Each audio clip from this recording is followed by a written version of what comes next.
ॐ सहनावतु सहनौ भुनक्तु सह वीर्यं करवावहै तेजस्विनावधीतमस्तु मा विद्विषावहै।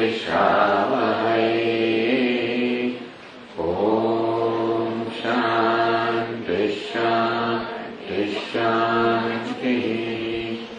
ॐ पूर्णमदः पूर्णमिदं पूर्णात् पूर्णमुदच्यते पूर्णस्य पूर्णमादाय पूर्णमेवावशिष्यते। ॐ शान्ति शान्ति शान्तिः।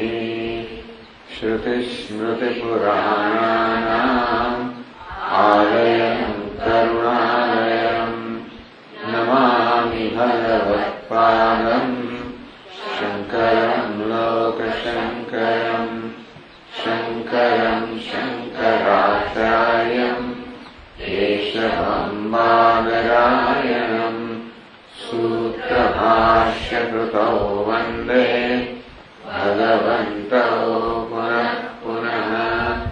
ईश्वरो गुरुरात्मेति मूर्तिभेदविभागिने व्योमवद्व्याप्तदेहाय दक्षिणामूर्तये नमः। यस्य निःश्वसितं वेदाः यो वेदेभ्योऽखिलं जगत् निर्ममे त्वमहं वन्दे विद्यातीर्थमहेश्वरम्।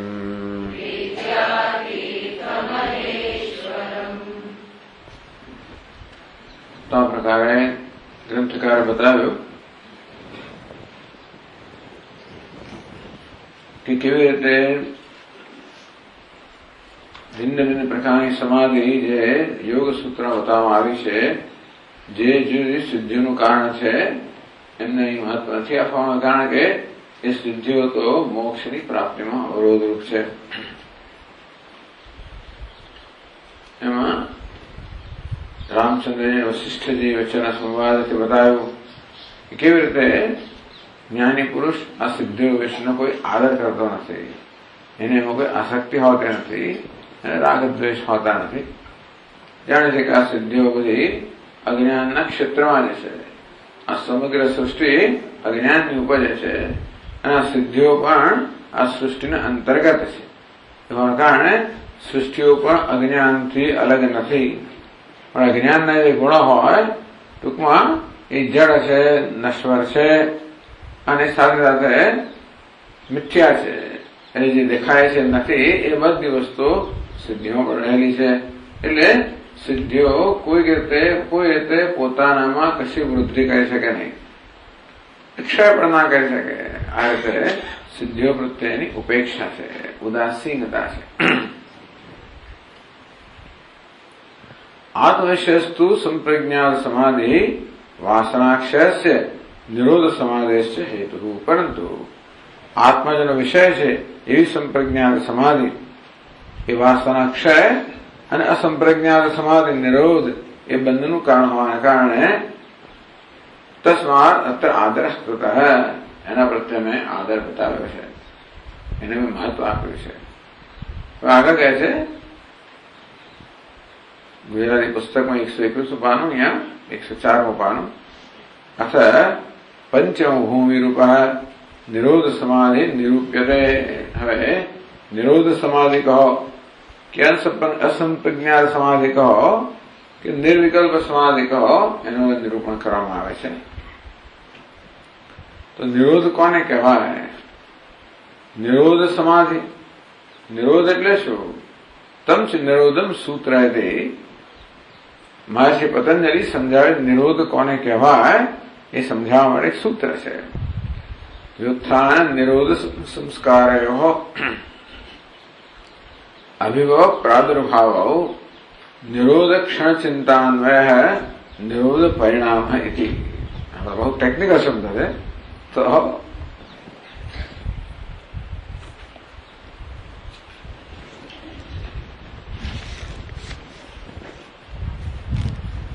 પ્રશ્ન એ છે અચ્છા નિરોધ ચિત્ત ક્ષણેશુ જયારે નિરોધની ક્ષણ અર્થાત નિરોધનો અર્થ છે કે વૃત્તિનો અભાવ, કોઈ વૃત્તિનો ન હોવી, વૃત્તિ ન ઉઠવી એ અવસ્થાને નિરોધ કહે છે. ચલમ ગુણવૃત્તમેથી આપણું ચિત્ત છે તો 3 ગુણોનું બનેલું છે અને તેથી સંચળ છે અર્થાત સતત પરિવર્તનશીલ છે. તો સામાન્ય રીતે પરિવર્તનશીલ એવું જે આપણું ચિત્ત છે એની આ નિરોધ અવસ્થામાં એનું કયા અવસ્થા હોય છે તે કીદૃશ્ય સદા ચિત્ત પરિણામે ચિત્તની કેવી અવસ્થા હોય છે? નિરોધની અવસ્થામાં ચિત્તનું કેવું પરિણામ એટલે ચિત્તની કેવી અવસ્થા હોય છે? કારણ કે ચિત્ત હોવું તો જોઈએ અને ચિત્ત સતત પરિવર્તનશીલ પણ છે. એટલે મેં સમજાવે છે વ્યુત્થાન નિરોધ સંસ્કારો અભિભવ પ્રાદુર્ભાવ એટલે કે વ્યુત્થાન સંસ્કારસ્ય અભિભવ નિરોધ સંસ્કારસ્ય પ્રાદુર્ભાવ અવકર સમાસ યથાસંખ્યમ. તો વ્યુત્થાન એટલે ઉઠવું, સમાધિ એટલે તો કે મનની સંપૂર્ણ સ્વસ્થતા. અહીં નિરોધ મનની સંપૂર્ણ સ્વસ્થતા અર્થાત કોઈ વૃત્તિ ઉઠતી જ નથી. આમ આપણે એવું સમજી શકીએ આ અવસ્થામાં કે વૃત્તિના હોવાનું પણ કોઈનું કોઈ કારણ હોય છે. હંમેશા આપણા મનમાં વૃત્તિ હોવાનું કંઈક કારણ હોય. એ જ કે મનમાં કશું ને કશું કઈ જરૂરિયાત હોય, કઈ ઈચ્છા હોય, કઈ અજંપ હોય, કશુંક હોય એ સામાન્ય રીતે વૃત્તિ એને કારણે ઉઠતી હોય. અને તેથી જ્યાં કોઈ અજંપો નથી, કોઈ અસંતોષ નથી, પૂર્ણ સંતોષ છે ત્યાં આગળ વૃત્તિ હોવાનું પણ કારણ નથી. એટલે કે ચિત્તે વૃત્તિના રૂપમાં પરિણામનું કારણ જ નથી.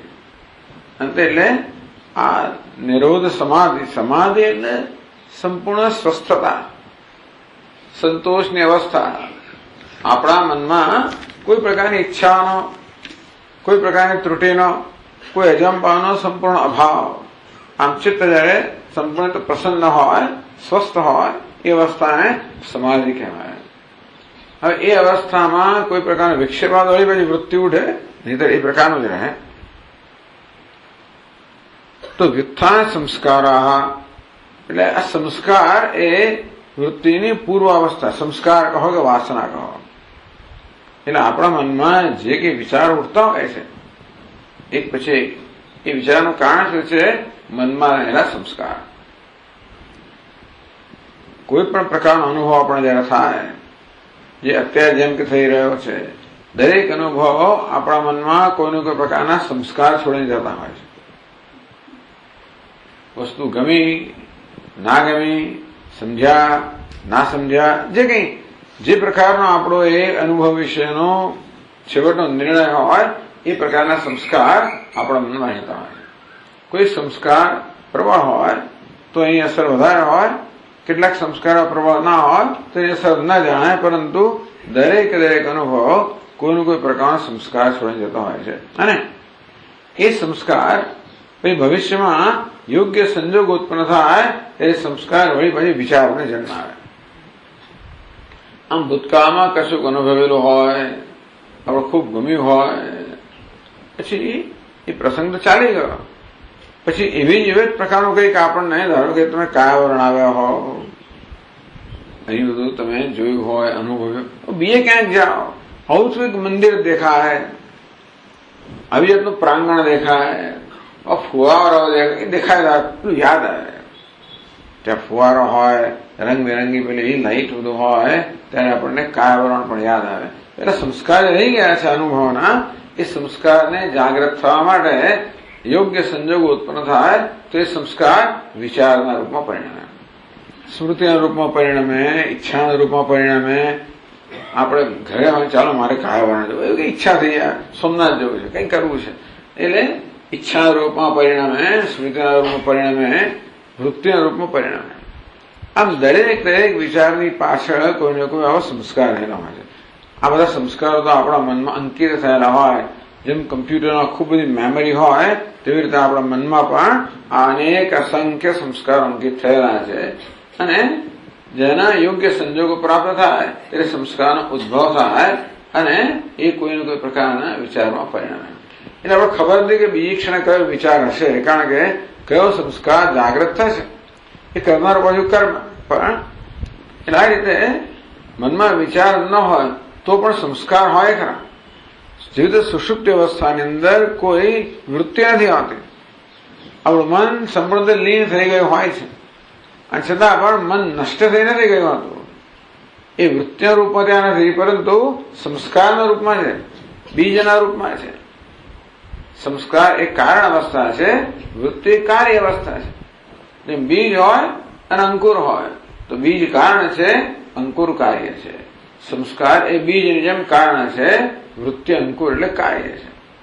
એ સુષુપ્તિમાં જેવી રીતે કોઈ પ્રકારના વૃત્તિ નથી, કાર્ય દેખાતું નથી, પરંતુ ત્યાં સંસ્કાર તો રહેલા જ હોય છે.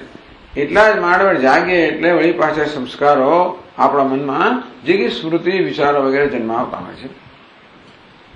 આ સમાધિ અવસ્થા કે એવી સુષુપ્તિ અવસ્થા જેવી જ છે. સુષુપ્તિમાં કોઈ વૃત્તિ નથી હોતી, માત્ર સંસ્કાર હોય. માત્ર સુષુપ્તિને સમાધિમાં મહાન તફાવત છે. એક જગ્યાએ અજ્ઞાનનું આવરણ છે, બીજી જગ્યાએ સત્વનો પ્રકાશ છે. અહીં યોગી અત્યંત જાગૃત છે અને ત્યાં આગળ એ નિદ્રામાં છે, સુષુપ્ત છે. આટલો ફેર છે. એટલે હવે વ્યુત્થાનના સંસ્કાર જાગી જાય એટલે વ્યુત્થાન કહેવાય. અને ધારો કે સુષુપ્તિ એને આપણે સમાધિ માનીએ તો એ નિરોધ કહેવાય, કે તો નિરોધના સંસ્કાર હોય, સમાધિના સંસ્કાર હોય. તો આપણે જાગીએ ક્યારે? સુષુપ્તિના સંસ્કાર જે છે એ જાગૃતના કે વ્યુત્થાનના સંસ્કાર પેલી સુષુપ્તિના સંસ્કારને દબાવીને પ્રબળ બને તે જાગી જઈએ. ઊંઘી ક્યારે જઈએ? આ જાગૃતના સંસ્કાર છે, સુષુપ્તિના સંસ્કાર આને દબાવીને પ્રબળ બને તો ઊંઘી જઈએ આપણે. આમ એક અવસ્થામાંથી બીજી અવસ્થા, તો જાગૃત અવસ્થામાંથી સુષુપ્ત અવસ્થા આમ બેસાય ને આપણા અહીંયા એકદમ ઝૂકો આવી જાય, ખબર જ ના પડે માણસ હું ક્લાસમાં બેઠેલો છું. એટલે ઘણા લોકોને જાત જાતનો અભ્યાસ હોય છે, ઉભા ઊંઘવાનો, બેઠા પડે ઊંઘવાનો, આમ જરાક માથું નીચે પડી જાય, આમ થઈ જાય, જુદું પણ એ પેલા સુષુપ્તિના સંસ્કાર પ્રબળ બને અને જાગૃતના સંસ્કારને દબાવે ત્યારે સુષુપ્તિ આવે. કે મોટો અવાજ થાય, અહીંયા આવે કંઈક થયું એકદમ, પછી જાગૃતના સંસ્કાર પ્રબળ બને, સુષુપ્તિના સંસ્કાર દબાવે તો જાગૃત અવસ્થા આવે. આ વ્યુત્થાન અવસ્થા અને સમાધિ અવસ્થા આવું છે. એટલે હવે સમાધિ એટલે એમાંનો સુષુપ્તિ એમ માનો. એટલે કે છે વ્યુત્થાન સંસ્કાર અભિભવ. આ વ્યુત્થાનના સંસ્કાર છે, જાગૃતના સંસ્કાર જે છે એનો અભિભવ થયો, એ દબાઈ ગયા. નિરોધ સંસ્કાર પ્રાદુર્ભાવ, નિરોધનો કહો સમાધિનો સંસ્કાર છે એનો પ્રાદુર્ભાવ. હવે સુષુપ્તિના સંસ્કારનો પ્રબળતા ક્યારે હોય? એ સુષુપ્તિનો ખૂબ અભ્યાસ હોય ત્યારે જ. સુષુપ્તિનો રોજનો અભ્યાસ હોય ત્યારે સુષુપ્તિના સંસ્કાર પડેલા હોય, અને ત્યારે સંસ્કાર પ્રબળ બનીને કબજો લઈ લે આપણા મનનો અને ઊંઘાડી દે આપણને. જાગૃતના સંસ્કાર છે અને એ સંસ્કાર પ્રબળ હતો બીજી બધી અવસ્થાને દબાવે દે. આમ જાગ્રત, સ્વપ્ન, સુષુપ્તિ આ ત્રણ અવસ્થાઓ છે. જો કે અવસ્થાના સંસ્કાર પ્રબળ બને એ સંસ્કાર બીજી બે અવસ્થાને દબાવે ને પોતાનું રાજ્ય ત્યાં જમાવે. અને તે જાગ્રત હોય, સ્વપ્ન હોય, સુષુપ્તિ હોય. આપણે જાગ્રત ને સુષુપ્તિની વાત કરીએ છીએ. એ જાગ્રત સ્વપ્નને વ્યુત્થાન ગણીએ, સુષુપ્તિને નિરોધ કે સમાધિ ગણીએ. એટલે કહે છે કે આ સંસ્કાર છે એ ચિત્તનો ધર્મ છે. વ્યુત્થાન સંસ્કાર ચિત્ત ધર્મ ન તે પ્રત્યાત્મક. ટૂંકમાં એ વૃત્તિના રૂપમાં નથી. તો વૃત્તિને દબાવો તો સંસ્કાર બંધ નથી થઈ જતા. કર્મ એ છે કે તમે પેલો અંકુર જે છે એને કાપી નાખો તો પણ બીજ જે છે તો અકબંધ રહેતું હોય છે, માટે બીજ હોવાને કારણે નવાનો અંકુર ફૂટ્યા કરે. તેવી રીતે જ્યાં સુધી મનમાં સંસ્કાર છે ત્યાં સુધી નવા વિચાર ફૂટ્યા કરવાના, નવી વૃત્તિઓ જન્મ્યા કરવાની. એટલે યોગી શું કરે છે કે વૃત્તિ રાહિત્ય અવસ્થા છે એનો અભ્યાસ કરે છે. એમ કરીને એ સમાધિ કહો કે નિરોધ કહો, એ નિરોધના સંસ્કાર ધીમે ધીમે, કારણ કે એને વૃત્તિને અટકાવી દીધી, એ નિરોધ અવસ્થા છે, એ અનુભવમાં સંસ્કાર પડવાના. શરૂઆતના સંસ્કાર કેવા હોય? ક્ષીણ સંસ્કાર હોય, નિર્બળ સંસ્કાર હોય.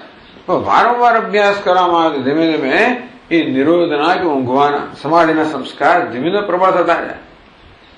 અને ક્યારેક એવા પ્રબળ થઈ જાય કે પછી જાતે જ આવીને તમને વ્યુત્થાન જાગ્રત પણ, જેમ ઘણી વાર આપણે રામકૃષ્ણ પરમહંસ સાંભળતા હોઈએ છીએ ને, એક શબ્દ પણ સાંભળે નિર્વિકલ્પ, એવું કંઈક શબ્દ સાંભળીને એકદમ જ ખોવાઈ જાય.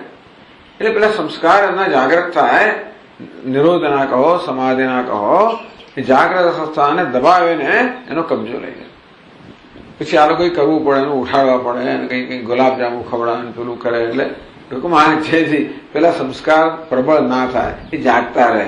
એટલા આપણે છોકરાને ચા પીવડાવે, પેલું કરીએ, અમને આવું કંઈક કરાય. પણ આપણે જોઈએ છીએ કે આવી રીતે, એટલે આપણે સુષુપ્તનો અનુભવ તો છે બધાને. અને કેવી રીતે આપણના એ સંસ્કાર પ્રબળ બનીને વાત કરતા કરતા હોય, અને માણસ ટીવી જોતા જોતા, વાત કરતા કરતા, બેઠા બેઠા માણસ ઊંઘી જાય, એ સંસ્કાર પ્રબળ બને ત્યારે. પરંતુ વૃત્તિનો લય થાય, સંસ્કારનો લય ના થાય. સંસ્કાર તો સૂક્ષ્મ રૂપમાં છે, એટલે સુષુપ્તમાં બધી વૃત્તિનો લય થઈ ગયો છે, તો સંસ્કાર અકબંધ રહે છે. સંસ્કાર ક્યારે જાય? એની વિરુદ્ધના સંસ્કારને પ્રબળ બનાવીએ ત્યારે. ઊંઘવાના સંસ્કાર ક્યારે જાય? જાગવાના સંસ્કારને પ્રબળ બનાવીએ ત્યારે. જાગવાના સંસ્કાર ક્યારે જાય? ઊંઘવાના સંસ્કારને પ્રબળ બનાવે. બધા જાત જાતની તકલીફો આવે છે. કોઈ ઊંઘ નથી આવતી અને કોઈ જાગી શકતા નથી, જાગી રહે તો કે એ લોકો જાગતા રહી શકતા નથી. એવું પણ જાત જાતનું થતું હોય. કેવા પ્રબળ સંસ્કાર એનો આધાર રાખે. વ્યુત્થાન સંસ્કાર ચિત્ત ધર્મ નથી પ્રત્યાત્મક. સંસ્કાર છે એ વૃત્તિના રૂપમાં નથી. એની પ્રત્યે નિરવે, એટલે તમે વૃત્તિને રોકી પણ, વૃત્તિ ન ઉડે તો પણ સંસ્કાર નષ્ટ ના થઈ જાય, વૃત્તિનો લય થઈ જાય, પણ સંસ્કાર લય ના થાય. એ જ્યાં સમજવાની જરૂર છે. નિરોધ સંસ્કાર બી ચિત્ત ધર્મ. તેમ નિરોધના સંસ્કાર, નિરોધ એટલે વૃત્તિનો અભાવ, એ સંસ્કારમાં ચિત્તનો ધર્મ છે. એ પણ વૃત્તિના રૂપમાં નથી. આ સંસ્કારનો આવિર્ભાવ પ્રાદુર્ભાવ કહે છે, વૃત્તિનો નહીં. તયો અભિભવ પ્રાદુર્ભાવ. એટલે પેલા જાગૃતના સંસ્કાર છે એ દબાઈ જવા, અને સમાધિના સંસ્કાર છે એનો એ પ્રાદુર્ભાવ થયો. વ્યુત્થાન સંસ્કારા હિયંતે, નિરોધ સંસ્કારા આધીયંતે. આ વ્યુત્થાનના જાગવાના સંસ્કાર છે ક્ષીણ થતા જાય છે, અને જે સમાધિના કે નિરોધના સંસ્કાર છે એ ધીમે ધીમે પ્રબળ બનતા જાય છે. અભ્યાસથી સુષુપ્તિમાં તો કોઈ અભ્યાસ ના કરી શકીએ, પણ આમાં અભ્યાસ કરી શકીએ. એટલા માટે આપણને આખો આ યોગ આપવામાં આવ્યો કે કેવી રીતે આપણા મનને રોકવાનો અભ્યાસ કેમ કરવો. તો એટલા માટે પ્રાણાયામની વાત કરવામાં આવે. પછી પ્રાણાયામ અગત્યની વસ્તુ ગણવામાં આવે, કારણ કે પ્રાણાયામ જે છે એ પ્રાણ જે છે ચિત્તની વૃત્તિને જગાવનારું છે. એટલા માટે પ્રાણ નિરોધ છે, ચિત્ત વૃત્તિનો નિરોધ એમ કહેવામાં આવ્યો. વચ્ચે પછી આ પ્રત્યાહાર, ધારણા, ધ્યાન બધું ખરું, પણ એ રીતે આ બધા જે છે એ વૃત્તિને અટકાવવાના સંસ્કારના અભ્યાસ છે. નિરોધ ક્ષણમ ચિત્તમન્વેરી. ચિત્ત તો એક જ છે. જાગનારું પણ ચિત્ત છે, સુનારું ચિત્ત છે. વ્યુત્થાન જાગૃત પણ ચિત્ત છે, સમાધિમાં નિરોધી પણ છે. એક જ ચિત્ત છે. એક જ ચિત્તની બે અવસ્થાઓ છે. બે અવસ્થાઓ ક્યારે? બે પ્રકારના સંસ્કાર. જે પ્રકારનો સંસ્કારની પ્રબળતા હોય એ પ્રકારની અવસ્થા હોય. ચિત્ત તો એકને એક જ છે. એટલે એકસ્ય ચિત્તસ્ય પ્રદક્ષિણમ ઇદમ સંસ્કાર અન્યથાત્વમ નિરોધ પરિણામ. અત્યારે ચિત્તમાં વ્યુત્થાનના સંસ્કાર છે, અને પછી એનામાં નિરોધના સંસ્કાર જાગૃત થાય. એ વ્યુત્થાન સંસ્કાર દબાવીને નિરોધ, બધા વિચારો શાંત થઈ જાય. એને કહે છે કે નિરોધ પરિણામ. એ ચિત્તની પરિણામ, ચિત્તની અવસ્થા. કઈ અવસ્થા? નિરોધ પણ ચિત્તની અવસ્થા છે. તથા સંસ્કાર શેષમ ચિત્તમ. હજી ચિત્તમાં વ્યુત્થાન સંસ્કાર તો રહેલા જ છે, પણ અત્યારે નિરોધના સંસ્કાર પ્રબળ હોવાને કારણે ચિત્ત નિરોધ અવસ્થામાં રહે. વળી પાછા પેલા વ્યુત્થાન સંસ્કાર જે આપણે ઊંઘી જઈએ ત્યારે સુષુપ્તિના સંસ્કાર પ્રબળ હોય એટલે નિદ્રા હોય, તો પછી અમુક સમય જતા પેલા જાગૃતના સંસ્કારો પ્રબળ બને. જે કે સંસ્કારને આપણે સુતા હોય ને, હજુ સવારે જાત જાતનું આ કામ કરવાનું, પેલા મળવાનું છે, પેલું કર, એ બધી વસ્તુઓ લઈને સુતા હોઈએ, એ બધા વિચારો મનમાં હોય ખરા, તો સુષુપ્તિના સંસ્કાર એટલા પ્રબળ છે એ બધા વિચારો દબાવીને આપણે ઊંઘાડી દે. પણ પછી આ કરવાનું છે, પેલું કરવાનું છે, આ બધા સંસ્કાર જે રહેલા છે એ પ્રબળ બને અને સુષુપ્તિના સંસ્કારને દબાવીને આપણે જગાડી દે. બસ આ પ્રકારની આ પ્રક્રિયા રોજ ચાલતી હોય છે. વ્યુત્થાન અને નિરોધ, સુષુપ્તિની નિરોધ અવસ્થા ગણીએ તો આ રીતે નિરોધના સંસ્કાર પેલા દબાવે, આ સંસ્કાર આ દબાવે. અહીં શું છે કે આ જાતના સંસ્કાર ઉત્પન્ન સુષુપ્તિના સંસ્કાર લઈને જ આવે છે, એટલે આપણે નથી એમના માટે કોઈ અભ્યાસ નથી કરવા પડતો, જાગવાનો અભ્યાસ કરવો પડતો, સુવાનો કોઈ અભ્યાસ નથી કરવો પડતો. પણ અહીંયા આગળ ચિત્તને રોકવા કોઈ જાતના સંસ્કાર લઈને આપણે નથી આવેલા હોઈશું તો થોડા ઘણા. મુખ્યત્વે ચિત્ત હંમેશા ચંચળ હોય અને પ્રવૃત્તિશીલ હોય, અને આપણે ચિત્તને પ્રવૃત્ત જ રાખતા હોઈએ છીએ. વળી આપણા મનમાં એ પ્રકારનો અવિયાતનો ખ્યાલ છે કે મારે દુનિયામાં ઘણું બધું મેળવવાનું છે, સિદ્ધ કરવાનું છે, પ્રાપ્ત કરવાનું છે, કર્મ કરવાનું છે, અને એટલા માટે આપણે ચિત્તને એક અથવા બીજા કર્મ પ્રવૃત્ત રાખતા હોઈએ છીએ. કારણ કે 1000 વસ્તુ કરવાની છે, 1000 વસ્તુ મેળવવાની છે, 1000 વસ્તુ પામવાની છે. તો વૈરાગ્યને કારણે જયારે ખબર પડે આપણને કશું પામવાનું નથી, પ્રાપ્ત છે, પ્રાપ્તિ છે, જે પ્રાપ્ત છે એની પ્રાપ્તિ કરવાની છે, તેથી બહારથી કશું પામવાનું નથી.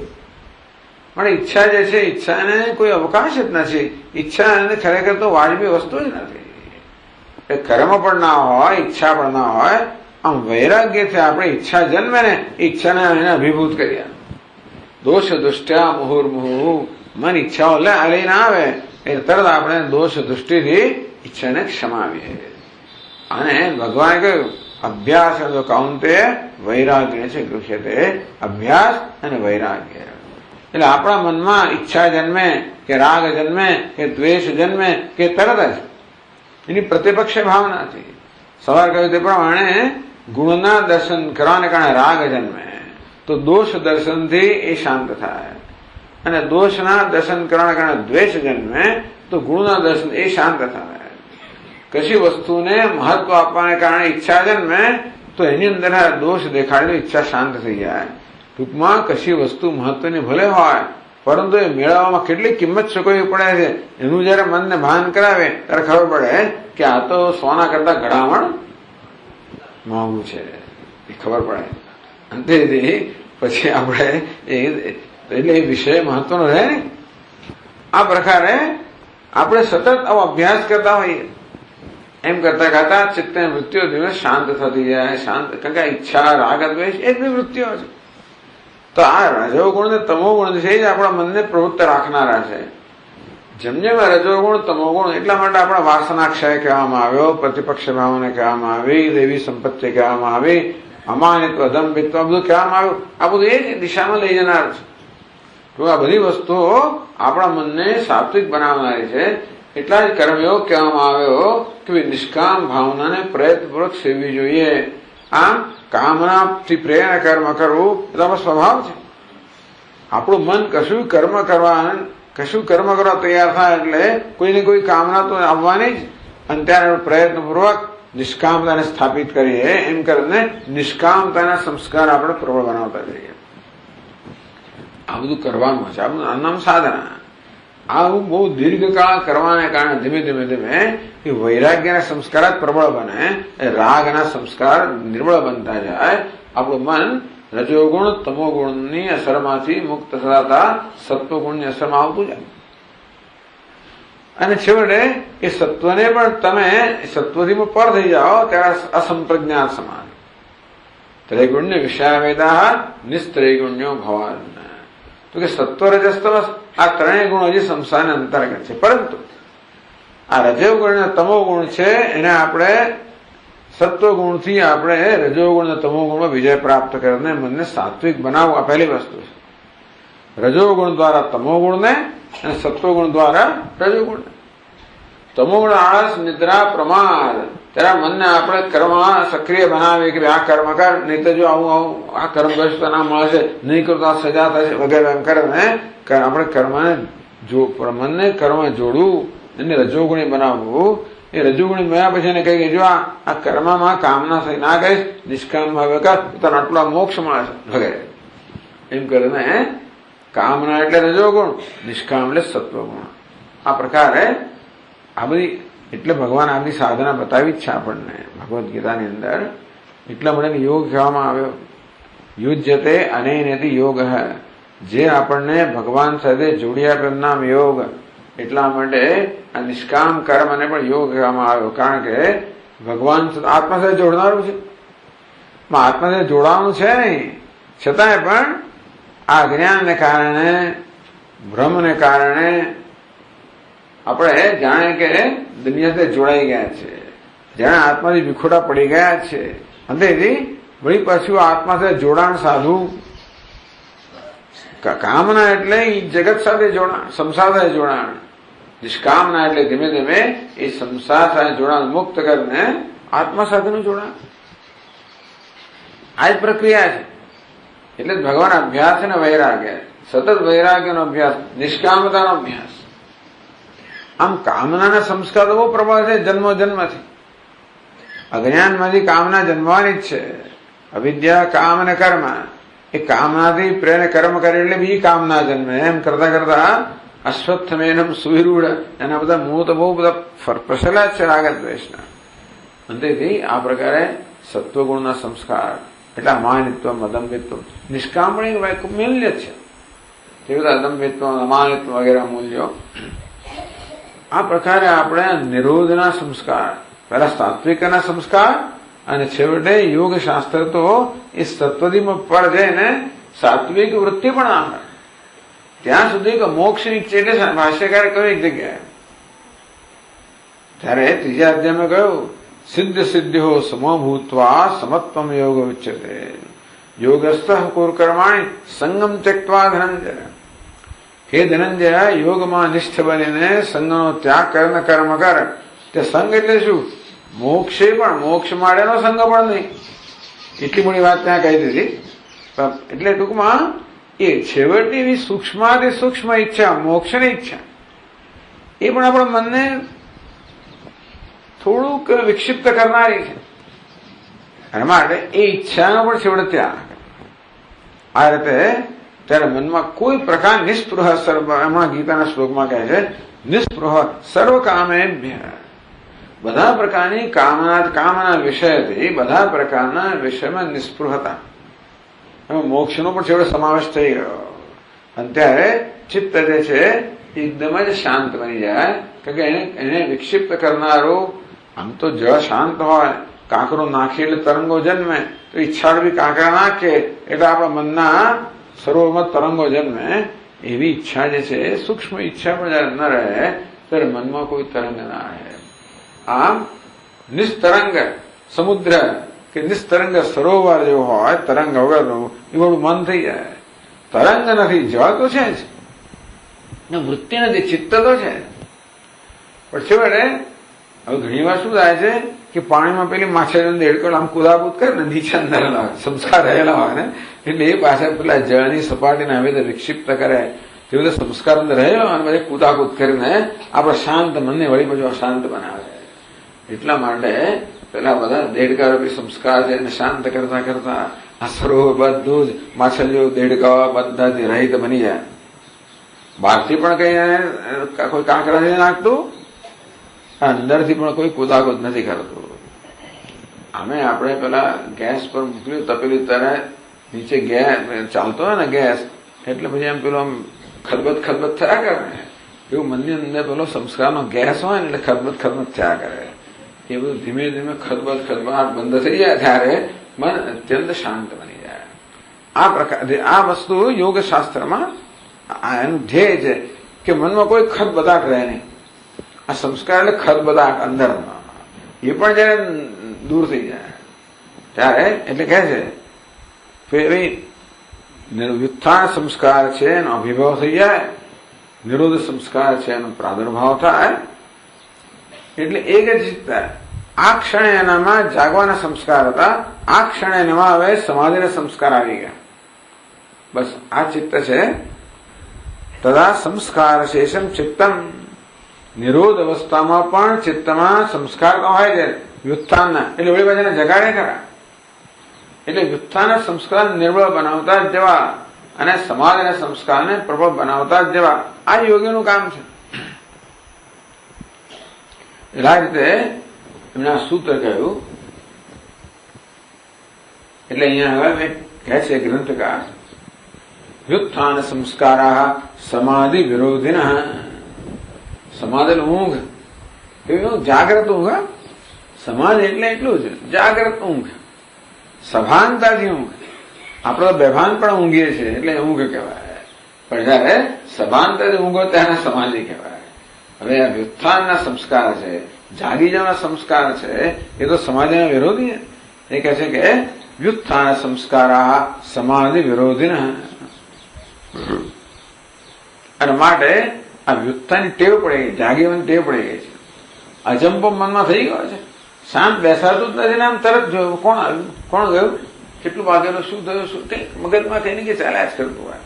કંઈ પણ તમે કરતા હો, જપ કરતા હો, આમ અભ્યાસ કરે પછી આમ કંઈ જોવાનું થઈ જાય. જયારે જોઈ પાછું ચાલુ કરે, ફરી પાછું કઈ વિચાર આવે, ફરી પાછું એક કપ ચા પી આવે, ફરી પાછું ચક્કરમાં યાર.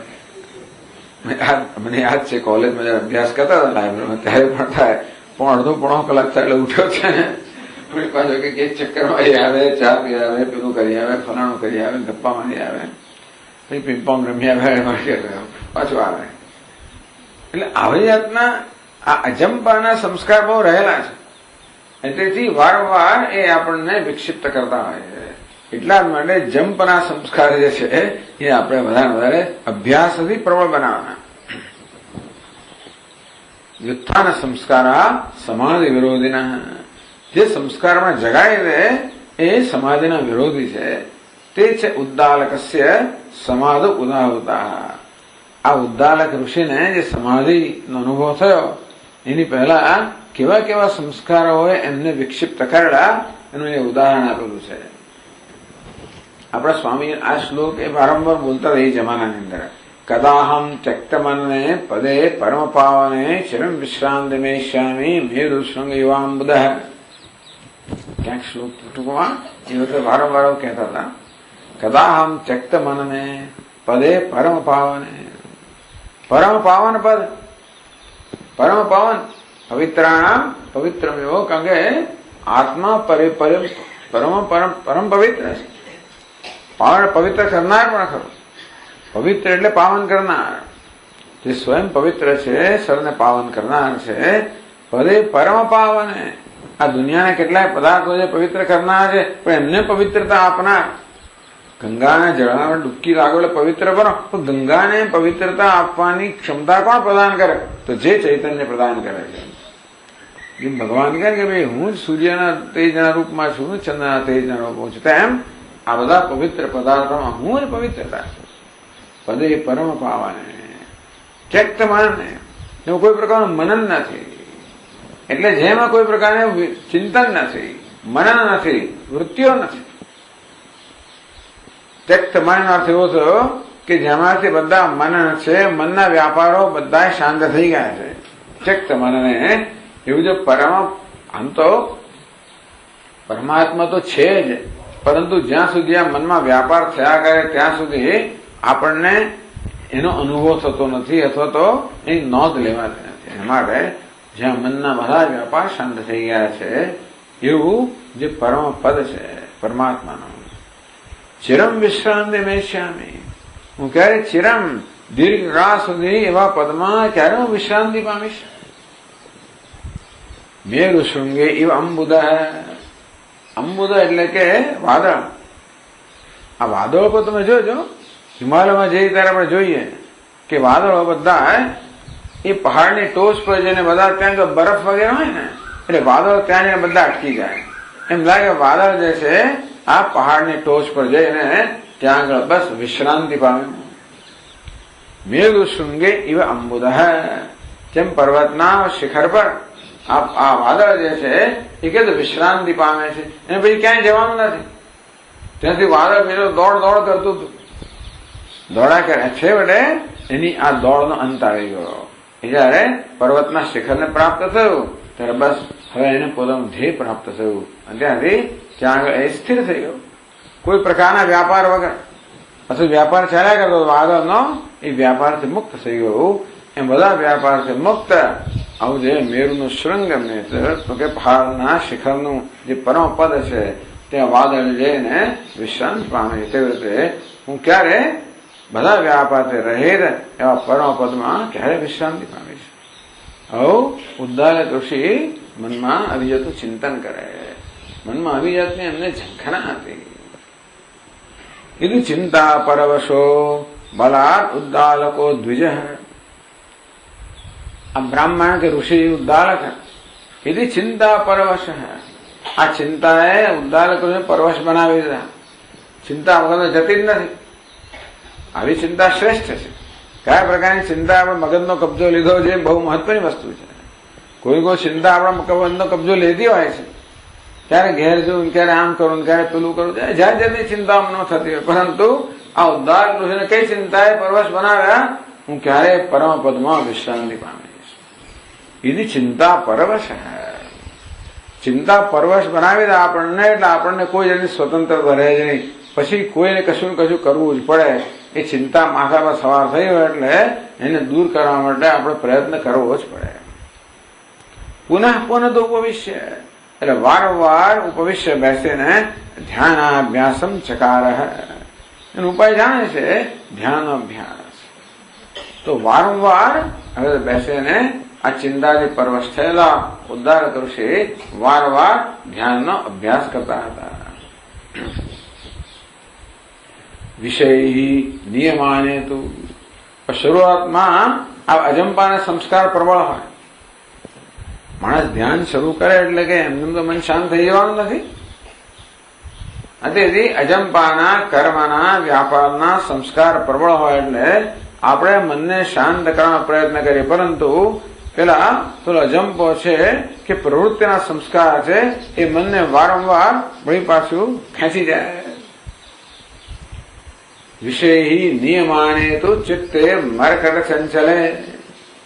આ ચિત્ત તો મરકટની જેમ વાંદરા જેવું ચંચળ છે.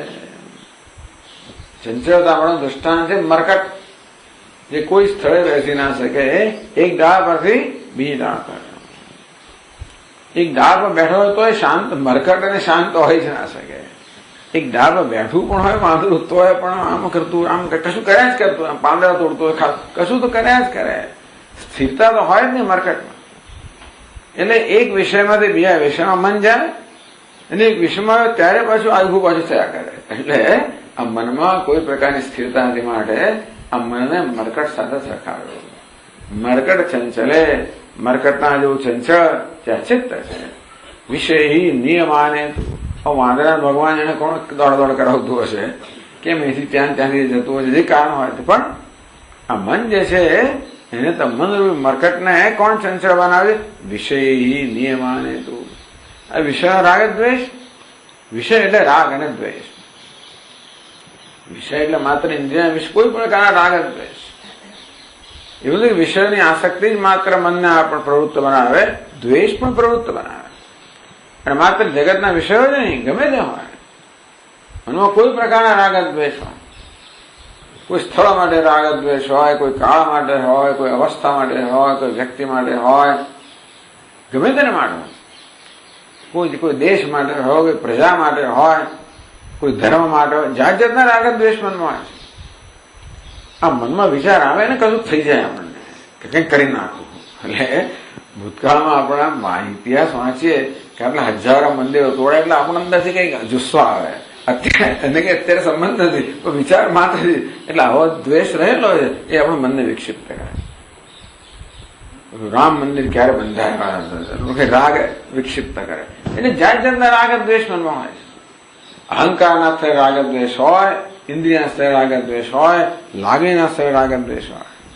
કોઈ આપણું અપમાન કર્યું હોય, માન આપ્યું હોય, આ બધી વસ્તુઓ. એટલે આ બધા અનુભવ જે સંસ્કાર છોડે છે સામાન્ય રીતે આ સંસ્કારોમાં રાગ અને દ્વેષ રહેલા હોય છે. કેટલાક સંસ્કાર એવા હોય જેમાં કશું મોટે ભાગે સંસ્કારમાં કે દરેક અનુભવ આપણા મનમાં કશું ને કશું એ અનુભવ પૂરો થતો નથી. અનુભવ કશુંક શેષ તો છોડી જાય છે. કંઈક જરા ના ગમે, બહુ સરસ બધું હતું પણ આટલું ના ગમ્યું, અથવા પેલું બહુ જ ગમ્યું, પેલું આમ. એટલે કઈ ને કઈ રીતે કોઈ અનુભવ છે આપણો પૂરો થતો જ નથી હોતો. દરેક અનુભવ કશી અધૂરપ છોડીને જાય. ટૂંકમાં કોઈ સાથે વાતો કર્યા પછી 15 મિનિટ પછી આપણને થાય કે આપણી લાગણી દુભાઈ, કશું બોલી ગઈ વ્યક્તિ, અથવા કંઈક ઈર્ષ્યા જન્મી, કંઈક રોષ જન્મ્યો, કંઈક સુખ જન્મ્યો, કંઈક આપણે આનંદ પ્રેમ કશું થાય. અને તેથી એ અનુભવ છે ત્યાં અટકતો નથી. એને સંસ્કાર છોડ્યા એટલે એવી જાતના સંજોગો જાગ્રત થાય એટલે વળી પાછો અનુભવ બીજી જાતની વૃત્તિઓ જાગૃત કરે. આ રીતે આ રાગ દ્વેષના જ અનેક પ્રકાર, એટલે આ બધા સંસ્કારને રાગ અને દ્વેષ આ બેની અંદર જ બધે 2 કોટીમાં વ્યક્ત કરવામાં આવે. રાગ દ્વેષો વિરસ્ય છે. બસ આ રાગ અને દ્વેષ તો વિષય એટલે ટૂંકમાં વિષયો નથી, રાગ અને દ્વેષ.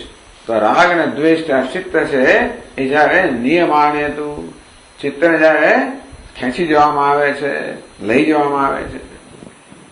નસલેવે સમાધાનમ, સમાધાને પ્રતિષ્ઠા પ્રિયદાયની, એને સમાધાન જોઈએ. ઉદાહરણ તો સમાધાન મનની સંપૂર્ણ શાંતિ જોઈએ.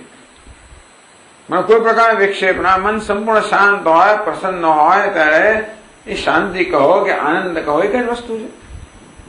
પ્રિયદાયની પ્રતિષ્ઠા, પ્રતિષ્ઠા એટલે અવસ્થિતિ, અબાઇડન્સ, પ્રતિષ્ઠા. એટલે ઉદ્ધારક ઋષિને શું જોઈએ કે મારું મન આ શાંતિમાં પ્રતિષ્ઠિત થઈ ગયું છે. શાંતિને પ્રાપ્ત કર્યા પછી બસ એ જ અવસ્થામાં રહેવું જોઈએ. પ્રિયદાયન, કારણ કે એ શાંતિમાં આનંદ છે, પ્રસન્નતા છે, અને માટે એ પ્રતિષ્ઠા બહુ પ્રિય છે. નસલેવે સમાધાનમ એટલે કે સ્થિરતા પ્રાપ્ત નથી. આ અભ્યાસ, ધ્યાનના અભ્યાસના પરિણામે ક્યારેક વળી શાંતિ મળી ગઈ, પણ વળી પાછું પેલા રાગ અને દ્વેષના સંસ્કાર છે ચિત્તને વળી પાછું વિક્ષિપ્ત કરે, અને વળી પાછી એમની જે શાંત અવસ્થા છે એ વળી પાછી એમાં ખલેલ પડે. વળી પાછો પ્રયત્ન કરે એટલે કહે છે ને પુનઃ ઉપવિશ્ય ધ્યાનાભ્યાસમ ચકાર. એટલે વળી પાછો ધ્યાનનો અભ્યાસ કરે, વળી જરા શાંતિ પ્રાપ્ત થાય, વળી પાછો વિક્ષિપ્ત થઈ જાય. આ મનની ચંચળતા. તો શું થતું હતું એ કહે છે, કદાચિત બાહ્ય સંસ્પર્શ પરિત્યાગાદ અનંતરમ તસ્ય અગચ્છત ચિત્ત કપિ આંતર સ્પર્શ સંચયાન. ચિત્ત કપિ, આ ચિત્ત નામનો જે મરકટ છે, કદાચિત બાહ્ય સંસ્પર્શ પરિત્યાગાદ, સ્પર્શ સંસ્પર્શ એટલે વિષયો. ક્યારેક વળી માર્કેટ કોને કહેવાય એટલે એમાં કોઈ જાતની વ્યવસ્થાનું કારણ નથી. કેમ અહીંથી આમ ભાગે છે, એક ડાળીમાં બેઠું છે તો શું કામ, એનું કારણ જ નથી. તેવી રીતે ચિત્તને આમથી આમ કારણ નથી હોતું. એક વિષયમાંથી બીજા કેમ જાય છે, હશે કંઈક અંદર આપણે ન ખબર પડે એવી જાતનો કોઈ જાતનો સંબંધ હશે ખરો, પણ કોઈ કારણ વગર એકમાંથી બીજામાં કૂદતું હોય છે. હમણાં અહીંથી કારમાંથી કેનેડા પહોંચે ને બીજે પહોંચે કઈક સંબંધ હોતો જ નથી. હશે તો આપણે જોઈ શકતા નથી. તે શું કામ ભાઈ આ માણસ આ વાંધો કેમ કૂદ્યો, બસ એમ જ એવું જ એને શું થયું. તેવી રીતે ચિત્ત એટલે કદાચિત બાહ્ય સંસ્પર્શ પરિત્યાગ. ક્યારેક ચિત્ત શું કરે, આ બહારના વિષયોનો જે એનું ચિંતન ચાલે એનો પરિત્યાગ કરે, અને આંતર સ્પર્શ સંચયાન, અંદર જે વિષયોનો સંચય થયેલો છે, અંદર સંસ્કાર રૂપમાં વિષયનો સંચય થયો છે એનો સંપર્ક કરે. એટલે ક્યાં બહારના વિષયોનો રસ મેળવતો હતો એ છોડીને વળી પાછા અંદરના વિષય છે એનો રસ લેવા માટે. કદાચિત આંતર સ્પર્શાત બાહ્યમ વિષય બાધને, ક્યારેક વળી પાછું અંદરના વિષયનો રસ લેતું હતું તેથી કૂદીને બહારના વિષયમાં ભાગે. કોઈ કારણ નથી. સંસ્કાર જે ક્ષણે જે સંસ્કાર પ્રબળ થયો એ ચિત્તને કંઈક દોડાવે. એ પછી એનું સંસ્કારનું કારણ કર્મ. પાછું તમે કહો કર્મના પરિણામે અમુક સંસ્કાર જે છે એ પ્રબળ બને, એ પ્રકારે ચિત્તમાં વૃત્તિ ઉઠે એ પ્રકારે ચિત્ત દોડતું નથી, ખાલી વિચાર જ જુદા જુદા હોય. ટૂંકમાં ક્યારે ચિત્ત બહારના વિષયોનો વિચાર કરે એટલે આપણે એમ કે બહાર ભાગ્યું. ચિત્ત કે ભાગતું નથી, પણ બહારના વિષયનો વિચાર કરે. ક્યારેક અંદર આવે એટલે શું? અંદરની વસ્તુનો વિચાર કરે. ચિત્ત તો એનું જ રહે છે. આ વસ્તુ ઈશાવાસ્યના ભાષ્યમાં ચર્ચવામાં આવી કે ચિત્ત બ્રહ્મલોકમાં જો તો માણસ અહીંયા મરી જાય તો ચિત્ત બ્રહ્મલોકમાં જાય નહીં. એ વખતે બ્રહ્મલોક આપણું અત્યારે મંગળલોક ને ફલાણા ચંદ્રલોક વગેરે વગેરે પણ એનો વિચાર કરે. આમ બ્રહ્મલોકનો વિચાર આવે એટલે ચિત્ત જાણે ત્યાં પહોંચી ગયો, પણ ખરેખર ચિત્ત તો અંદર જ હોય છે. ક્યારેક બહારના વિષયનો વિચાર કરે, ક્યારેક અંદરની વસ્તુનો વિચાર કરે. તસ્ય ઉડ્ડીય મનઃ યાતિ કદાચિત ત્રસ્ત પક્ષીવત. ક્યારેક એકદમ પક્ષી ગભરાઈ ગયો ઉડી જાય. આ પક્ષીઓનો પણ ઠેકાણો જ નથી હોતો. એકદમ બધા કેટલા કબૂતરો ચારો એકદમ ઉડવા માંડે.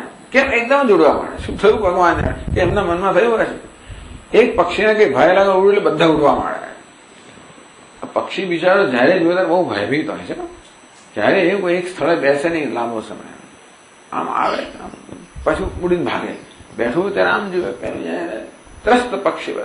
આ બિચારો ભયભીત પક્ષી હોય એકદમ કેમ ઉડી જાય? તે વખતે એનું મન પણ એકદમ ઉડી જાય. એટલા મનની આ બધી ગતિની કોઈ જાતની વ્યવસ્થા નથી. ક્યારેક બહાર, ક્યારેક અંદર, ક્યારેક ઉડે. આમ કરતા કરતા પણ ઉદ્ધાર પુરુષનો અભ્યાસ ચાલુ છે, ધ્યાન અભ્યાસ. એટલે કદાચિત ઉદિતારકારભમ તેજ પશ્યતિ વિસ્તૃતમ કદાચિત કેવલમ વ્યોમ કદાચિત નિબિડમ તમઃ. એને જાત જાતના અનુભવ થાય છે. બધા અનુભવનું વર્ણન કર્યું. કદાચિત ઉદિત અર્કાભમ તેજ. ઉદિતાર્કા એટલે કે ઉગતો સૂર્ય. ક્યારેક ઉગતા સૂર્યનું તેજ હોય એ પ્રકારના તેજનો અમને અનુભવ થાય. ઉગતા સૂર્યના તેજ સમાન તેજનો અમને અનુભવ થાય. વિસ્તૃતમ આમ ચારે બાજુ ફેરાયેલું ઉગતા સૂર્યનું તેજ હોય એ પ્રકારના તેજનો ક્યારેક અનુભવ થાય. કદાચિત કેવલમ વ્યોમ. અહીં ટીકામાં લખ્યું છે ભાઈ કે રજોગુણનો ઉદ્રેક થાય ત્યારે હવે તેજ દેખાય. સત્વગુણનો ઉદ્રેક થાય કદાચિત કેવલમ વ્યોમ. ક્યારેક માત્ર વ્યોમ એટલે માત્ર વ્યોમ એટલે શું છે? અવકાશ એટલે ખાલીપણું. બસ માત્ર ખાલીપણાનો અનુભવ થાય. કદાચિત નિબિડ સત્વ કદાચિત નિબિડમ તમઃ. ક્યારેક એકદમ અંધકાર ત્યાં પ્રગટ થઈ જાય તો ક્યારેક એના મનમાં એકદમ તેજ પ્રગટ થઈ જાય, ક્યારેક અંધકાર પ્રગટ થઈ જાય, ક્યારેક શૂન્ય પ્રગટ થઈ જાય. સત્વની પ્રધાનતા, રજસની પ્રધાનતા, તમસની પ્રધાનતા પ્રમાણે આવા બધા જાત જાતના અનુભવ થાય. આગચ્છતો યથા કામમ પ્રતિભાસાન પુનઃ પુનઃ. પરંતુ આ ધ્યાનનો અભ્યાસ એટલે શું? અભ્યાસ તો કહું તે વૈરાગ્ય જ ગૃહ્યતે. આપણા મનમાં આવો વિક્ષેપ જન્મ્યો એ તરત મનને વિક્ષેપ મુક્ત કરવો. આ પ્રકારની સાવધાની છે યોગીમાં. યોગી સાવધાન હોવાના કારણે મનમાં વૃત્તિ જન્મે એટલે કેવી રીતે એને શાંત કરવી. પ્રતિપક્ષ ભાવના છે. આગચ્છતો યથા કામમ પ્રતિભાસાન પુનઃ પુનઃ. વારંવાર આ પ્રકારે અનેક પ્રકારના આભાસો, અનેક પ્રકારની વૃત્તિઓ એની જાતે આવ્યા છે કે યથા કામમ. આ પ્રકારે એક પછી એક વૃત્તિ ઉઠ્યા કરે. ક્યારેક અંધકારની વૃત્તિ, ક્યારેક પ્રકાશની વૃત્તિ, ક્યારેક શૂન્યની વૃત્તિ. એ વૃત્તિઓની જાતે એક પછી એક ઉઠ્યા કરે. યથા કામમ વૃત્તિઓ પોતાની ઈચ્છા પ્રમાણે ઉઠે. અચ્છિનત મનસા શૂર ખડ્ગેનેવ રણે રિપુમ. યોગી જે છે ને એ બરોબર સાવધાન છે. ખડગ લઈને બેઠેલો છે. જેવી રીતે શૂર ખડગેન રણે રિપુમ અચ્છિનત. જેમ કે શુરવીર રણ મેદાનની અંદર પોતાના ખડગ તલવારથી કેવી રીતે પેલા શત્રુઓને છેદે, એક પછી એક પેલો આવે એટલે છેદે. જે કોઈ ક્યારેક જાત જાતના બધા શત્રુઓની સામે લડવા આવે. ક્યારેક કોઈ રાક્ષસ હોય, ક્યારેક કોઈ રાજકુમાર હોય, જે આવે તેને તો બધા વિરોધી છે. ટૂંકમાં એને કોઈ શત્રુ ના જોઈએ. દેખાડો હોય કે ગદરું ગમે તે હોય, એને કોઈ વૃત્તિ ના જોઈએ. સાત્વિક પણ ના જોઈએ, રાજસી તામસી ના જ જોઈએ. એને કોઈ વૃત્તિ જોઈતી નથી. કોઈ પ્રકારની વૃત્તિ ઉઠે, અંધકારની વૃત્તિ હોય, પ્રકાશની વૃત્તિ હોય, પ્રકાશમ પ્રવૃત્તિ મોહમ સાત્વિક રાજસી તામસી જે કોઈ વૃત્તિ હોય એ કહે છે અચ્છિન્નત, એને છેદી નાખે. સાવધાનથી જે વૃત્તિ આવે એને છેદે એટલે કે એને પ્રતિપક્ષ ભાવનાથી એ વૃત્તિને શાંત કરે. બીજું કઈ છે? વૃત્તિને છેદવી એટલે શું? વૃત્તિને દૂર કરવી. દૂર કરવી એટલે બીજી વૃત્તિને સ્થાપિત કરવી. જે વૃત્તિ નથી જોઈતી એ વૃત્તિનાથી એની જગ્યાએ જે જોઈ છે વૃત્તિ સ્થાપિત કરવી. અહીં તો એને કોઈ વૃત્તિ જોઈતી નથી, એ સ્થાપિત કરે. વિકલ્પ ઓઘે સમાલુને, ઓઘ એટલે સમૂહ, વિકલ્પોનો સમૂહ. આ પ્રકારે એક પછી એક વિકલ્પો, એક પછી એક વિચારો, એક પછી એક વૃત્તિઓનો સમૂહ જે છે એ આવ્યા જ કરે અને સતત યુદ્ધને ચાલે. સમાલુને, આ બધાને એક પછી એક છેદ્યા. સમ્યક આલુને, ટૂંકમાં સાહેબ પેલો લવણ કરે ને, એટલે પેલો લણણી કરે ને, પેલું દાંતરડું લઈને ખેતરમાં તે રીતે લણણી કરે. જેમ જેમ પેલી વૃત્તિઓ આવે છેદ્યા કરે, કાપ્યા કરે. બધી વૃત્તિઓનો સાહિત્યને છેદી નાખી. વિકલ્પોગે સમાલુને સહ અપશ્યત હૃદયાંબરે, આ બધી વૃત્તિઓ જે છે એને બધા છેદી નાખી સાવધાનીપૂર્વક. જે હોય કરે પછી એને ખેતર આખું ચોખ્ખું જોઈએ છે. પછી એમાં જે હોય તો બધું કાપી નાખે. ફૂલ હોય તો એ પણ બધું જવા દે. ટૂંકમાં જે કંઈ હોય તે સાત્વિક રાજસ તામસ, આ પ્રકારે બધા વિકલ્પનો જે સમૂહ છે એને સાથે છેદી નાખે. સપશ્યત હૃદયાંબરે, અને હૃદયાંબર એટલે એને હૃદયાકાશમાં શું દેખાયું? તમચ્છિન્ન વિવેકાર્કમ લોલ કજ્જલ મેચકમ, એને વિવેકનો સૂર્ય દેખાયો. આ પ્રકારે આ વૃત્તિઓના સમૂહને સાહેબ છેદવાને કારણે એને વિવેકના સૂર્યની ઝાંખી થઈ. પણ વિવેકનો સૂર્ય કેવો છે? તમચ્છિન્ન, એટલે અંધકારથી આચ્છાદિત. સૂર્ય ઘણી વાર પણ દેખાય ને. ગઈકાલે સૂર્ય સફેદ દેખાતો હતો, ક્યારેક આપણે સૂર્ય એવો ઝાંખો દેખાય કારણ કે વાદળમાં એટલું તો ઘણી વાર અવકાશમાં પ્રદૂષણ હોય કે વાદળ એવા હોય કે આપણને સૂર્ય માત્ર ઝાંખી જ થાય. તો જેવી રીતે કાળા વાદળથી આચ્છાદિત થયેલો સૂર્ય, તેવી રીતે આવા કાળા વાદળથી આચ્છાદિત થયેલા વિવેકના સૂર્ય અમને દેખાય. એ કેવું છે? લોલ કજ્જલ મેચકમ, એમાં કજ્જલ એટલે કાજળ, લોલ હાલનારું, મેચકમ તો કાજળના હાલતા અંધાર પટવાળો એવો સૂર્ય એને દેખાયો, વિવેકનો સૂર્ય. એને તો કશું જોઈતું જ નથી. એટલે કહે છે તદપી ઉત્સાહ દેહામાસ સમ્યક જ્ઞાન વિવસ્વતા. તો આ બધું અંધકાર છે ને એ વિવસ્વતા, વિવસ્વતા સૂર્ય, સમ્યક જ્ઞાન વિવસ્વતા, સમ્યક જ્ઞાન રૂપી સૂર્ય વડે તદપી ઉત્સાહ દેહામાસ, આ જે બધા કાજળના પેલા હાલતા અંધકાર પર દેખાતા હતા એ બધાને પણ જ્ઞાન રૂપી સૂર્યથી એનો પણ એમણે નાશ કરી નાખ્યો. તમસી ઉપર તે સ્વાંતે, અંતઃકરણમાં જયારે બધું તમસ જે છે એ બધું તમસ છે શાંત થઈ ગયું, દૂર થઈ ગયું, અંધકાર દૂર થઈ ગયો. તેજસ પુંજમ દદર્શ, ત્યારે એમને પેલું તેજ પુંજ છે એના દર્શન થયા. તલ્લુલાવ, એ પણ તેજ પુંજ પણ કાપી નાખ્યો. તો તલ્લુલાવ સ્થલાબ્જાનામ વનમ બાલેવ દ્વિપ, દ્વિ રસ હોય તેના અનુસાર હાથી થાય. દ્વિપ હાથી, બાળ દ્વિપ બાળ હાથી. હાથીનું બચ્ચું એનામાં કોઈ વિવેક ના હોય એટલે બસ રમતમાં જે બધાને ઉખાડી નાખે. હાથીનું બચ્ચું હોય ને જંગલમાં સરોવર હોય, ખૂબ બધા સરસ કમળ ખેલવા હોય બધા, એ કમળનું સરોવર હોય અને રમત શું છે અને તે બાળ હાથી જે છે, હાથીનું બચ્ચું જેવી રીતે પેલા કમળના વનને બધાને તોડીને ખલાસ કરી નાખે તેવી રીતે આ ઉદ્દાલક ઋષિએ પણ તેજનો પુંજ જે કઈ જાગૃત છે જેમ જમ્યું એ બધા એમણે કાપી નાખ્યો. આમ પેલો અંધકાર ગયો અને તેજ આવ્યું, આ તેજને પણ એમણે કાપી નાખ્યું. તેજસ્વી ઉપર पहला तमसी उपरते तेजः पुंजम, तेज उपरते तस्य घूर्णमानम मनोमुने। आ तेज पण जाने चाली गयो त्यारे मुनिનું મન છે એ ડોલવા લાગ્યું। ઘૂર્ણમાનમ નિશાબ્જવત અગાધ નિદ્રા, એકદમ જ એ નિદ્રાને પ્રાપ્ત થઈ ગયો, તમો ગુણ આવી ગયો। નિશાબ્જવત, નિશા એટલે રાત્રિ, અબ્જ એટલે કમળ, તો રાત્રિના કમળની જેમ, તો રાત્રે કમળ જેવી રીતે બિચારું બીડાઈ જાય ને તેવી રીતે આ મુનિનું મન પણ છે એ બીડાઈ ગયું। અર્થાત નિદ્રામ અગાધ, તો એને એકદમ આમનું મન જે છે એને નિદ્રા, ઊંઘ આવી ગઈ। તામપી આશુ લુલાવસ, પણ સાવધાન છે, જો કે પોતાનું મન ઊંઘી રહ્યું છે એને ઉઠાવ્યું એકદમ। તામપી આશુ, તરત જ મુનિએ પોતાના ઊંઘી રહેલા મનને વળી પાછું જાગૃત કર્યું। નિદ્રા વ્યપગમે, તો નિદ્રા પણ ચાલી ગઈ, તેજ પણ ગયું, અંધકાર પણ ગયો, નિદ્રા પણ ગઈ, મોહ ગયો।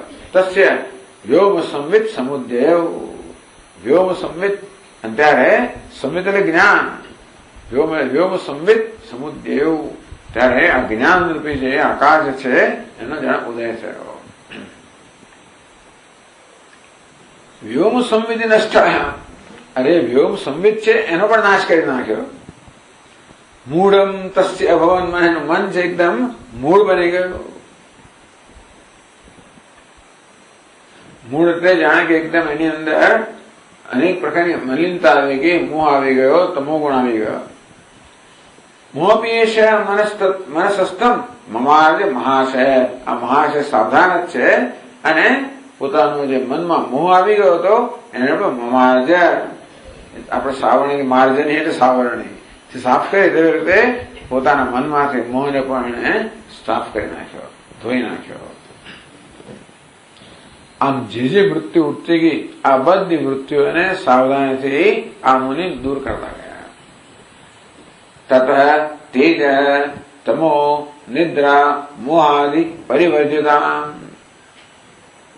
ક્યારેક તેજ, ક્યારેક તમસ એટલે અંધકાર, ક્યારેક નિદ્રા, ક્યારેક મોહ, આ પ્રકારે પરિવર્તિતા, આ બધા પ્રકારની વૃત્તિઓ જે છે એ બધા પ્રકારની વૃત્તિઓ એક પછી એક બધા જયારે નિવૃત્ત કરવામાં આવી ત્યારે કામપી અવસ્થા આસાધ્ય વિશેષરામ ક્ષણમ, અને ત્યારે એકદમ જ એમનું મન વિશ્રાંતિને પામ્યું।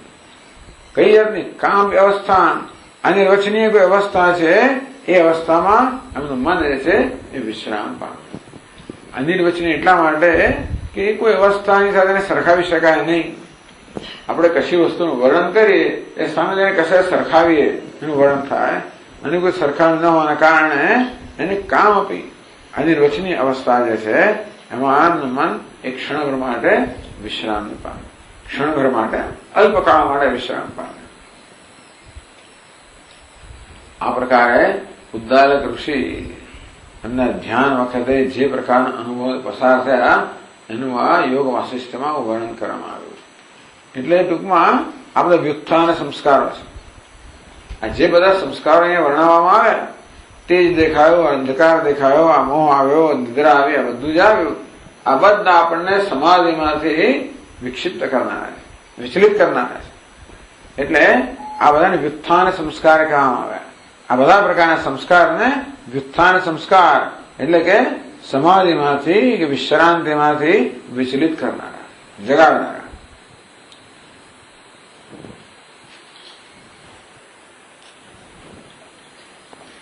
એટલે કે છે આગળ તે વ્યુત્થાન સંસ્કારા નિરોધ હેતુના યોગી પ્રયત્ન પ્રતિદિન પ્રતિક્ષણ જ અભિભૂયંતે, આ યોગી સતત પ્રયત્ન કરી રહ્યા છે તે વ્યુત્થાન સંસ્કાર, આ બધા સંસ્કારો જે આપણા મનને અશાંત બનાવે, આપણા મનને શાંતિમાંથી વિચલિત કરે, એને વ્યુત્થાન જાગવાના સંસ્કાર કહે। તે વ્યુત્થાન સંસ્કાર, એ વ્યુત્થાનના જાગવાના અજંપાના સંસ્કાર કેવા હોય એનું કેટલુંક વર્ણન કરવામાં આવ્યું। તો યોગી પ્રયત્ન કરી રહ્યો છે નિરોધ હેતુના. આ યોગીને એક જ વસ્તુ જોઈએ કે મારું મન સર્વ પ્રકારની વૃત્તિથી મુક્ત બને, વૃત્તિ રાહિત્ય એને નિરોધ કહેવામાં આવ્યો. નિરોધ હેતુના યોગી પ્રયત્ન. તો યોગીનો પ્રયત્ન જે છે એ નિરોધ કરનારો છે. આમાં તો કે આપણા મનમાં અવિજતનો કોઈ સંસ્કાર જ નથી ને, શાંતિના સંસ્કાર છે જ ને. આપણા મનમાં અશાંતિના સંસ્કાર રહેલા છે. આપણે હંમેશા મનને કશી ને કશી પ્રવૃત્તિમાં રોકેલું રાખેલું છે. કારણ કે મનમાં કોઈનું કોઈ પ્રકારની ઈચ્છા ઉઠ્યા કરતી હોય. એ ઈચ્છાઓ આપણને અજંબો જન્મ આવે એટલે એ ઈચ્છામાંથી મુક્ત થવા માટે આપણે મનને કોઈનું કોઈ પ્રવૃત્તિમાં જોડેલું રાખતા હોઈએ. આમ પ્રવૃત્તિ મનનો સ્વભાવ બની ગયો છે, તે અશાંતિ મનનો સ્વભાવ બની ગયો છે. એટલે મન પ્રવૃત્તિ મુક્ત થાય અને શાંત બને એવા કોઈ પ્રકારના સંસ્કાર કે એવી ટેવ આપણને છે જ નહીં. એ નવી ટેવ પાડવાની છે. આનો નામ યોગ. યોગ એટલે સાચી ટેવ પાડવી. ખોટી ટેવ પડી ગયેલી છે. આજકાલ પેલું એક નવું આવે, નવું નહીં હોય કદાચ પણ મારા માટે નવું છે, બોડી બેલેન્સિંગ. બોડી બેલેન્સિંગ એટલે શું? શરીરને બેલેન્સ કરવું. એ જુએ આપણને કેમ આ પગ પર પગ આ ખોટી વાત છે. પગ પર પગ ચડાવ્યો એટલે એક પગ પર વધારે વજન આવે, પેલા પર અહીંયા એટલે આમ સ્નાયુ છે ને આમ થયું, પેલા સ્નાયુ ને એમ નહીં કરવાનું સ્વામીજી. પગ પર પગ આંટી નહીં મારવાની, પગ પર નહીં ચડાવવાનો, આમ નહીં જવાનું, આમ નહીં કરવાનું, આમ નહીં સુવાનું, આ આમ નહીં કયું કરવાનું. તો જે કરો તો ખોટું જ છે. સ્વામી તો હાથ આમ રાખીને સુઈ જાવ ને, આ માથું દુખવાનું આ કારણ છે. પેટમાં આવું થાય કે હાથ આમ રાખો. જે કઈ થાય છે એનું કારણ તમારા બોડીનો બેલેન્સ નથી. સુવામાં બેલેન્સ નથી, ચાલવામાં બેલેન્સ નથી, બેસવામાં બેલેન્સ નથી અને કશામાં બેલેન્સ. દરેક જણ પાસે બધા જ વ્યાધિના ઉપાય હોય છે. તો પ્રાણાયામ વાળા પાસે જાઓ તો શ્વાસ બરોબર નથી જતા એટલે આ બધું થાય છે. પેલા ડાયટિશિયન પાસે ખાતા બરોબર માટે આવું થાય છે. આની પાસે આને કારણે ટૂંકમાં હશે જ બધું. ના નથી કહેતો ટૂંકમાં આપણે ખોટું જ કહેવાનો વાત બધું ખોટું જ કરતા આવ્યા છે. એટલે કરવાનું શું? રાત્રે સુઈ એટલે પગની આંટી વાગીને શું કર કે પગ બાંધીને સુઈ જાવ એટલે આંટી ના વાગે. આવું કરે, આવું કરાવડાવે. હાથને બાંધી રાખો, હાથ આમ થઈ જાય તો બાંધી રાખવાના. આમ પડખે છે પણ નથી સુવાતો કે સુવો 2 કલાકે, 2 કલાક તો એલાર્મ મૂકો. 2 કલાક આમ સો પછી 2 કલાક આમ સો. એલાર્મ મૂકે પણ સુવો તો જ બેલેન્સ થાય. એક જ બાજુ સુઈ રહ્યો તો બેલેન્સ ના થાય. એવું છે ભાઈ, એવું કઈ ખોટું નથી કહેતો. આનું નામ યોગ. એટલે શું? આપણે જે બધું ખોટું કરવાની ટેવ પડી ગઈ છે એ ટેવને બદલીને ત્યાં સાચી ટેવના સંસ્કાર પાડવા. એક દિવસ એવો આવે કે આંટી પડે છે નહીં તો તમે સિદ્ધ થયા. પછી તમે એવું તો શું કે આંટી પડે અત્યારે બેસીએ છે ખબર પડે ને આંટી એમ પડી જ જતી હોય. પછી એકદમ ધ્યાન આવે એટલે પેલા વિરોધના સંસ્કાર જાગ્રત કરે. આ વ્યુત્થાના સંસ્કાર આમ થઈ ગયા સીધું કર્યું. આવી સતત સંગઠન ચાલે છે, તમને ખબર નહીં હોય પણ ચાલ્યા જ કરતું. કઈ બોડી બેલેન્સ નથી. મને કહું કે તમારામાં જે તકલીફો છે આ બધા આને કારણે છે. મુક્ત કેમ છો? 1000 ઉપાયો કર્યા પણ નથી થતું. તો એક છેલ્લો ઉપાય રહ્યો બોડી બેલેન્સ. બધું બેલેન્સ જ છે. યોગ એટલે જે ખોટી ટેવ પડી ગઈ છે એમાંથી સાચી ટેવ પડે નામ યોગ. બાકી કશું કરવાની જરૂર નથી. આપણે તો પૂર્ણ જ છીએ પણ ખોટો વિચારવાની ટેવ પડી ગઈ છે. હું અપૂર્ણ છું એ પ્રકારનો ખોટો વિચાર કરવાની અનાદિકાળની ટેવ પડી. માટે હું પૂર્ણ છું. હવે હું પૂર્ણ જો શબ્દ બોલીએ એનો અર્થ ના સમજાતો મળે, એનો અર્થ સમજવાળા બધું શાસ્ત્રો હશે. એના માટે શાસ્ત્રો છે. માત્ર હું પૂર્ણ છું એ વાક્યનો અર્થ સમજવા માટે. એ વાક્ય બોલે મનમાં અર્થ સ્ફુરે ત્યારે એનો અર્થ સમજાય કહેવાય. હું પૂર્ણ અને સ્ફુરે બસ એટલે તમારું કામ બધું. શાસ્ત્ર તમે શીખ્યા ક્યારે કહેવાઓ? એ વાક્ય છે ને હું બ્રહ્મ છું એનો અર્થ સ્ફુરે એટલે કામ પતી ગયો. બસ પછી તમે એમ બોલ્યા જ કરો એટલે અર્થ સ્ફુર્યા જ કરે એટલે એના સંસ્કાર પડે. અત્યાર સુધી ખોટું વિચારના સંસ્કાર, ખોટું કરવાના સંસ્કાર, આ બધા ખોટા સંસ્કાર પડે અજ્ઞાનને કારણે. અજ્ઞાન અને વિપરીત જ્ઞાન આ બધા તો ખોટા બધા ભ્રમને કારણે આ બધું જ ખોટું જ થઈ રહ્યું છે. એટલે વિચારવાનું બધું ખોટું છે, બધું વર્તન બધું ખોટું છે. તેથી તમે કલ્પના કરો, આ બધી વસ્તુને સુધારતા અનેક જન્મ સમૃદ્ધા તો તમારું બોડી મનને બેલેન્સ કરવું એમને નહીં થવામાં આવે. બોડી બેલેન્સ કરતા મહિનાઓ વર્ષો નીકળતા હોય તો મનને બેલેન્સ કરવાના શું છે? શરીર તો સ્થૂળ છે, હું જોઈ શકું છું, એનો પર મારો કાબુ છે. એટલે પગ આમ થઈ ગયું એને સીધા કરું, પણ મનને ઉપર મારો કાબુ નથી. મન આમ થયું એને સીધું કેમ કરવું એના માટે બહુ પ્રયત્ન માંગી લે છે. આ ઓછો પ્રયત્ન હોય બાંધી પણ રાખવું, મનને કેમ બાંધી નાખવું? એ પણ ઉપાય પણ આપવામાં આવ્યા. શ્રીરામ જયરામ જય જયરામ બાંધી રાખો, ભક્તિ તેને બાંધો, એટલે આ બધા ઉપાયો પણ આપવામાં આવ્યા. આ ભક્તિ જે છે ને મનને બાંધી રાખે. પેલામાં જાય એમાંથી અહીંયા પ્રેમ જન્મ એટલે આની અંદર આવે. આ દુનિયાનો પ્રેમ છે એને બદલે આમાં પ્રેમ જન્મ આવીએ એટલે ત્યાંથી છૂટે આમાં બંધાય. આ બધી રીતો જ છે, બધો યોગ જ છે. એટલે ભક્તિ યોગ કહેવાય. ટૂંકમાં ભગવાન પ્રત્યે પ્રેમ દ્વારા બધી ઉલટી વસ્તુઓ સુલટી થાય અને તે રીતે ભગવાન સાથે જોડાઈએ. એટલે આપણે પોતાની સાથે જોડાઈએ, અર્થાત પોતે જે છે તે બની. એટલે આ રીતે એટલે કહ્યું નિરોધ હેતુના યોગી પ્રયત્ન પ્રતિદિનમ પ્રતિક્ષણમ, એમ તો રોજ પ્રતિદિનમ પ્રતિક્ષણમ. એટલે એવું નહીં કે અડધો કલાક ને 5 કલાક ને પોણો કલાક ને એવું કશું નહીં. એટલે આ તમારું જે તમે ચાલતા હોય તો જયારે પણ ચાલો 5 મિનિટ સરખું ચાલવાનું નહીં. પગલા કેમ પડે પણ દેખજો એ લોકો, તમારે પગ આમ પડે છે આમ પડે છે, બહુ અગત્યની વસ્તુઓ છે. આપણને 50 વર્ષે પગમાં દુખેલું કારણ કે 50 વર્ષ ખોટું ચાલે છે. એવું છે, આ 50 વર્ષ ખોટું ચાલવાને કારણે દુખે જ ને.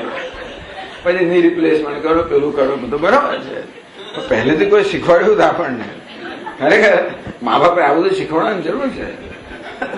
આપણે જોયું લોકોની ચાલવાની સ્ટાઇલ તમે જુઓ, આપણે પોતાની જોયું તો આપણે ખબર પડે. એટલે અત્યારે તમે હવેની તમે ધારો કે જો તમે શૂઝ કે જૂતા ખરીદવા જાઓ ને તો પહેલા તમને પેલો જયારે ચલાવે તમારી પાસે એમને જોડાશે. તમે હવે 1000-5000 ના જૂતા, 5-25 રૂપિયા વાળા નહીં, પણ મોંઘી વસ્તુ ખરીદવા જાઓ ને તો એ લોકો ઈચ્છે કે તમે જે ખરીદો એ તમારા માટે યોગ્ય હોય. તમારો પગ ક્યાં પડે છે, કયા પગ પર વધારે વજન આવે છે, આ બધું જોઈએ લોકો. એ પ્રમાણે પછી આ જમણો બૂટ કેવો હોવો જોઈએ, એમાં કેવું પેડિંગ નાખવું છે, આ બધું નાખીને આપે તમને. એમ કરતા કરતા પછી ધીમે ધીમે તમારી ચાલ સીધી થાય. એવી ચાલને કારણે જે ઇમ્બેલેન્સ થાય છે બધું, એટલે આ પગ પર વધારે વજન આવે, પેલો પર ઓછું આવે, એટલે આવો પગ દુખવા માંડે અને પછી એને કારણે જમણો દુખવા મળે. આ રિપ્લેસમેન્ટ કરો ને પેલું કરો એટલે અહીંયા કંઈક થાય.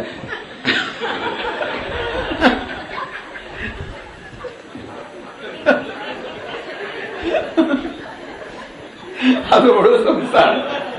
આ ડોક્ટર એટલે ચાલતું હોય તો એ કહી આપે એટલે 2 ડોક્ટરો તૈયાર થઈ જાય.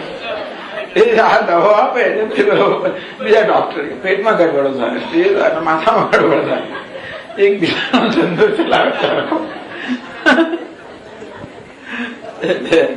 યોગી પ્રયત્ન પ્રતિદિનમ પ્રતિક્ષણમ છે અભિભૂયન છે. આ પ્રકારે તમે વિચાર કરો કે મનને સીધું કરવું.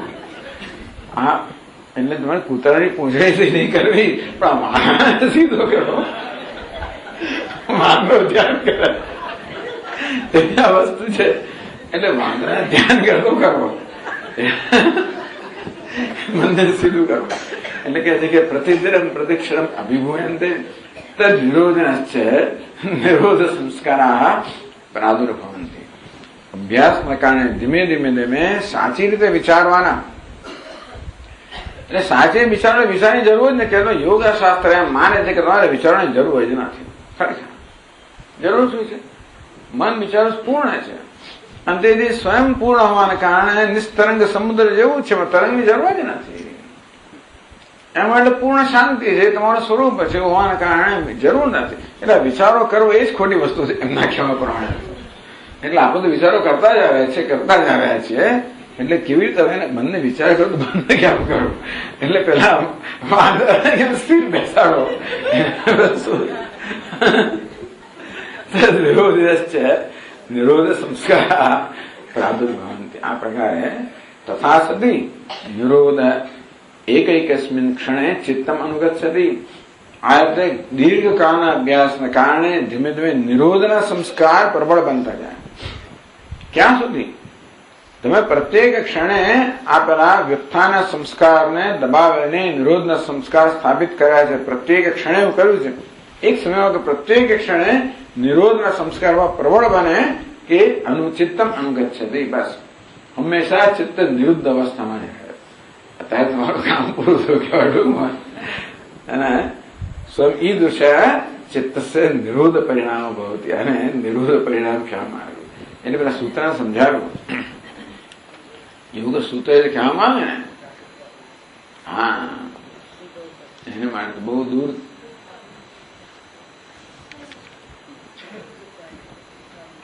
વ્યુત્થાન નિરોધ સંસ્કારયો અભિવ પ્રાદુર્ભાવો નિરોધ ક્ષણ ચિત્તાન્વયો નિરોધ પરિણામ.